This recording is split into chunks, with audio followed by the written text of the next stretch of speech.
Prepárense para una batalla teológica. Uy, suena intenso. Lo es. Hoy nos sumergimos en un debate sobre la naturaleza de Jesús. Un tema que siempre genera controversia. Exacto, tenemos una grabación de un debate en vivo entre Wari y Pedro. Dos personas con visiones muy diferentes. ¿Y cómo fue el encuentro? Calmado, académico. Déjame decirte, desde el principio se sentía la tensión. Ajá. Era evidente que no era solo una discusión teológica, sino algo mucho más personal. Ya veo. La pasión siempre aflora en estos temas.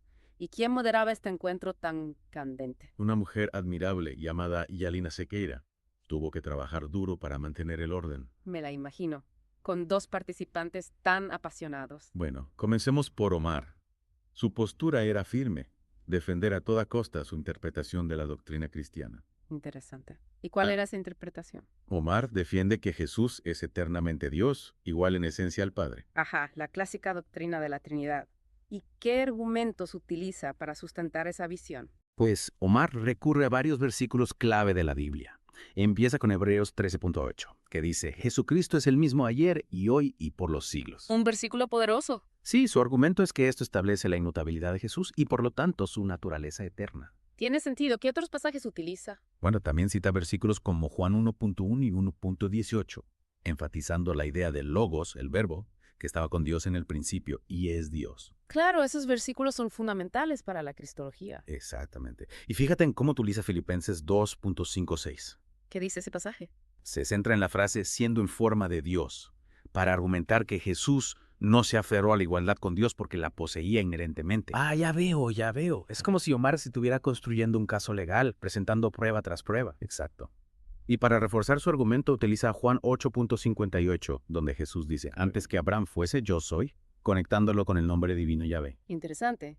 Unir el Antiguo y el Nuevo Testamento para fortalecer su punto. Sí, su punto es que Jesús está reclamando una identidad divina. Y eso explicaría la reacción de los fariseos en ese pasaje. Exactamente. Toman piedras para apedrearlo por lo que perciben como blasfemia. Claro, porque si Jesús no fuera Dios, tal afirmación sería escandalosa. Omar también utiliza Isaías 35.4. ¿Qué dice ese versículo? Dice, decís a los de corazón apocado, esforzaos, no temáis. He aquí que vuestro Dios viene con retribución, con pago. Dios mismo vendrá y os salvará. Para Omar, esta profecía se cumple en Jesús. O sea que Jesús es Dios mismo viniendo a salvar a la humanidad. Exactamente. Y no se detiene ahí. También cita pasajes como 1 Timoteo 3.16, Dios fue manifestado en carne, y Mateo 1.23, llamará su nombre Emmanuel.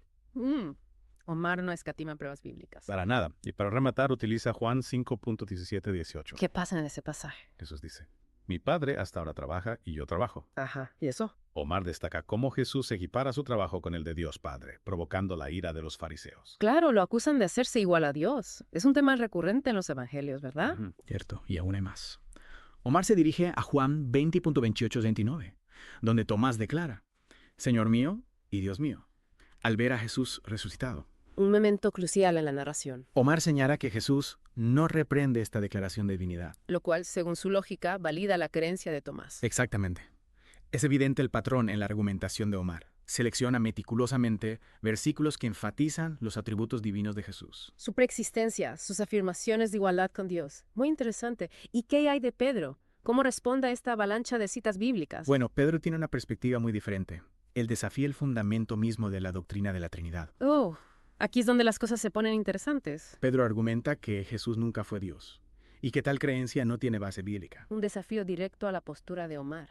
¿Y en qué se basa Pedro para refutar la Trinidad? En lugar de contrarrestar directamente todas las citas del Nuevo Testamento, Pedro se centra principalmente en el Antiguo Testamento. Interesante estrategia. ¿Qué pasajes utiliza? Comienza con Miqueas 5.2, que describe a un gobernante que vendrá de Belén y que apacentará con poder de Jehová, con grandeza del nombre de Jehová su Dios. Ya veo. Pedro está marcando una distinción entre el gobernante, que él identifica como Jesús, y Jehová, su Dios. Exacto. Y para reforzar su punto recurre a versículos como Deuteronomio 6.4. ¿Qué dice ese pasaje? Oye, Israel, Jehová nuestro Dios, Jehová uno es. Ah, claro, un versículo que enfatiza la singularidad de Dios. Justamente, Pedro lo utiliza para rechazar cualquier noción de múltiples personas dentro de la deidad. ¿Y qué otros pasajes del Antiguo Testamento utiliza? También señala Isaías 19.20. ¿Y qué dice ese versículo? Y clamarán a Jehová a causa de sus opresores, y él les enviará Salvador y príncipe que los libre. O sea que para Pedro Dios envía un Salvador que es distinto de él mismo. Exactamente. Y aquí es donde la cosa se pone un poco tensa. Ah, sí, porque Pedro utiliza repetidamente el término pseudoevangélico para describir a Omar y sus creencias. Eso suena a ataque personal. Sí. Y no solo eso, incluso llega a llamar a Omar católico, debido a su adhesión a la doctrina de la Trinidad, Parece que el debate se está calentando. sin duda. Y esa tensión se intensifica aún más en la sección de refutación. Uf, no me lo quiero perder. Pero eso lo dejaremos para la próxima parte de nuestra inmersión. Esperaré con ansias. De vuelta al ring teológico. Ya escuchamos las declaraciones iniciales, las citas bíblicas, las pullitas. Ahora vamos a analizar a fondo las estrategias de debate de Omar y Pedro. Me parece perfecto. Porque una cosa es citar versículos y otra muy distinta es construir un argumento sólido. Exactamente. Empecemos con Omar. ¿Qué te pareció su enfoque? A mí me impresionó su conocimiento de las Escrituras. Parecía tener un versículo para cada ocasión. Sí, su dominio de la Biblia es evidente. Pero más allá de las citas, ¿qué te pareció su estrategia general? Bueno, me pareció muy sistemático, ¿no? Como si estuviera construyendo un edificio ladrillo por ladrillo. Interesante analogía. ¿Y dirías que esa estructura lógica fue efectiva? En general, sí. Su argumento fluye de manera coherente, paso a paso. Pero a veces me da la impresión de que era demasiado rígido, Rígido. ¿En qué sentido? como si no hubiera espacio para la duda o para otras interpretaciones. A veces parecía más un fiscal presentando un caso que un teólogo explorando un misterio. Entiendo tu punto. Esa rigidez podría ser una debilidad a la hora de persuadir a una audiencia que busque un diálogo más abierto. Exactamente. Y hablando de diferentes estilos, ¿qué te pareció el enfoque de Pedro? Bueno, Pedro es fuego puro. Apasionado, desafiante, a veces un poco caótico. Sí, definitivamente no le falta energía, pero a veces esa energía se dispersa, ¿no? Es verdad, su estilo es más impulsivo, menos estructurado que el de Omar. Y a veces esa impulsividad lo lleva a ataques personales que no aportan mucho al debate. Estoy de acuerdo. Recuerdo que lo llamó pseudoevangélico y hasta católico, como si esas etiquetas invalidaran sus argumentos. Exacto. Esas tácticas pueden ser efectivas para desacreditar al oponente, pero no para construir un argumento sólido. Y hablando de argumentos, ¿qué te parecieron los puntos específicos que planteó Pedro? Bueno, algunos fueron bastante interesantes, como su uso de Miqueas 5.2 para distinguir entre el gobernante venidero y Jehová su Dios. Esta distinción es crucial para su argumento contra la Trinidad. Sí, ese fue un buen punto. Pero me quedé con ganas de más, como si hubiera dejado el argumento a medias. Es verdad, a veces Pedro introduce ideas interesantes, pero no las desarrolla completamente. Se queda en la superficie sin profundizar en las implicaciones. Exacto. Y eso me hace pensar en la importancia de la claridad, ¿no? No basta con tener buenas ideas, hay que saber comunicarlas de forma efectiva. Totalmente de acuerdo, la claridad es fundamental para un buen debate. Y hablando de momentos clave, ¿recuerdas la discusión sobre Juan 20.17? Donde Pedro utiliza la frase mi Dios y a vuestro Dios para marcar una separación entre Jesús y el Padre. Exactamente. Ese fue un golpe directo a la postura de Omar. Y me sorprendió que Omar no lo haya contrarrestado de forma más contundente. Y parecía esquivar el golpe en lugar de enfrentarlo de frente. Y hablando de oportunidades perdidas, ¿qué te pareció el manejo de Pedro de Colosenses 1.19, donde habla de la plenitud que habita en Jesús? Me pareció un poco flojo, la verdad. Menciona la analogía del tabernáculo, pero no la desarrolla completamente. Exacto, es como si hubiera lanzado una bomba y luego se hubiera olvidado de detonarla. Y hablando de bombas, no olvidemos esa pregunta explosiva de Pedro sobre si un ser omnisciente puede crecer en sabiduría. Esa pregunta me dejó pensando un buen rato. Fue un desafío directo al concepto de la encarnación. Sí, y aunque Omar respondió correctamente, me hubiera gustado que profundizara más en la tensión entre la omnisciencia y el crecimiento en sabiduría. Totalmente de acuerdo. Ahí había material para una discusión mucho más profunda. Y hablando de temas cruciales, ¿qué te pareció el intercambio sobre honrar al Hijo como se honra al Padre? Ese fue el punto culminante del debate para mí. Omar argumentó que honrar a una criatura como se honra a Dios sería idolatría. Un punto muy válido, basado en varios pasajes bíblicos. Exacto.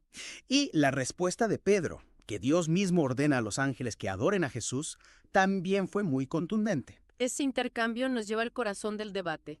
¿Cómo interpretamos las Escrituras?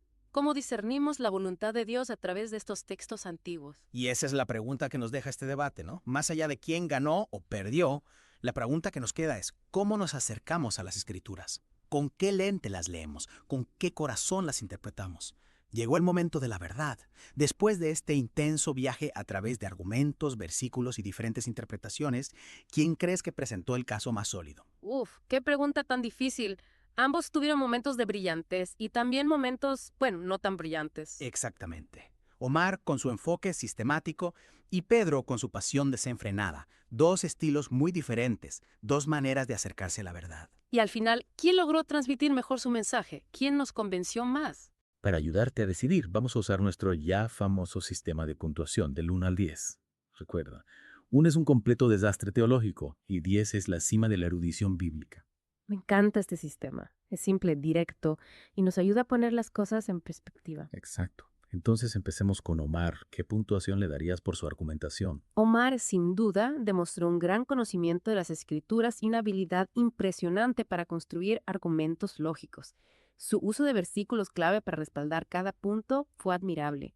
Yo le daría un 8 por argumentación. Un 8, nada mal. Y en cuanto a su capacidad de persuasión, ¿cómo lo calificarías? Logró convencerte con su estilo. Esa es la parte complicada. Aunque su lógica era impecable, a veces me pareció un poco rígido, ¿no? Como si no hubiera espacio para la duda, para la exploración de otras perspectivas. Eso podría restarle algunos puntos en persuasión. Yo le daría un 6. Entiendo tu punto. A veces la pasión por defender una postura puede cegarnos a otras posibilidades. Exactamente. Y hablando de pasión, ¿cómo calificarías a Pedro en cuanto a su argumentación? Bueno, Pedro es un volcán en erupción. Energía pura, pasión desbordante, pero a veces un poco caótico. Es verdad, su estilo es más visceral, menos estructurado, a veces parecía más interesado en atacar a Omar que en presentar un argumento sólido. Sí, y esos ataques personales, aunque entretenidos, no le suman puntos en argumentación. Cierto. Y aunque presentó algunas ideas interesantes, como su interpretación de Miqueas 5.2, no siempre las desarrolló de manera convincente. Yo le daría un 5 por argumentación. Un 5, una puntuación que refleja su potencial, pero también sus limitaciones. ¿Y qué hay de su capacidad de persuasión? ¿Crees que logró conectar con la audiencia a nivel emocional? Sin duda, Pedro tiene un talento natural para conectar con las emociones. Su estilo es apasionado, desafiante, incluso un poco provocador. Pero al final, creo que su falta de estructura y su dependencia de los ataques personales le restan puntos en persuasión. Yo le daría un 4.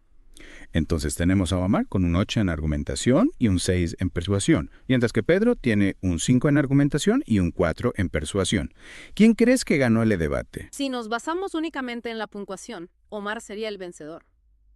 Pero creo que este debate nos ha enseñado que hay mucho más en juego que un simple sistema de puntuación. Totalmente de acuerdo. Más allá de quién ganó o perdió, lo importante es que hemos tenido la oportunidad de explorar diferentes perspectivas sobre un tema tan fundamental como la naturaleza de Jesús. Exacto. Hemos escuchado argumentos, analizado versículos y nos hemos enfrentado a la complejidad de la interpretación bíblica. Y al final, eso es lo que realmente importa. No se trata de encontrar respuestas definitivas, sino de seguir cuestionando, explorando y profundizando en nuestra comprensión de la fe. Muy bien dicho. Y con esa reflexión final, damos por concluida esta inmersión en el apasionante debate sobre la naturaleza de Jesús. Esperamos que les haya gustado acompañarnos en este viaje. Hasta la próxima. Y no se olviden, la búsqueda de la verdad es un camino sin fin, un camino que nos invita a seguir aprendiendo, creciendo y transformándonos.